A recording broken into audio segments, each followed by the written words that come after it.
Alam nyo ba, ilang weeks na ako nagkikrave ng stuffed crust and yung lasa na hinahanap-hanap ko is yung sa Pizza Hut. Super dami na nating options when it comes to pizza and some offer stuffed crust as well. Pero for me, Pizza Hut pa rin yung the best when it comes to stuffed crust pizzas. For me, best enjoyed to pag dine-in kasi super hot and freshly cooked pa talaga masaserve sa inyo yung pizza. We ordered the family size stuffed crust meat lovers pizza. Kung kaming dalawa ni Hubby yung masusunod, favorite namin yung super supreme kaso ito yung favorite ng kids ko. This family size is just enough for us na family of 4. Kahit tinitingnan ko tong video na to, naaamoy ko yung amoy Pizza Hut. Yummy, I remember nung medyo ito pa lang yung option, halos monthly kami kumakain nito. But now, ang dami na kasing options sa paligid, kaya bihira na lang namin to matikman. Pero super sarap pa rin. We paired it with a new pasta from their menu, the Baked City. Makapal yung mozzarella cheese sa crust, hindi tinipid. Lagyan natin ng maraming hot sauce para mas masarap.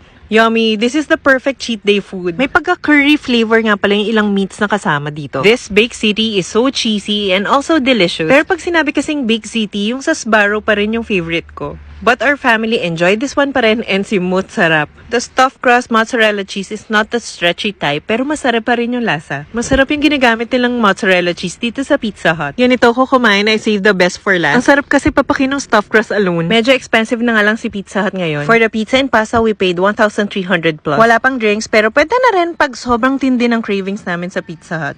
Yun lang, happy Sunday!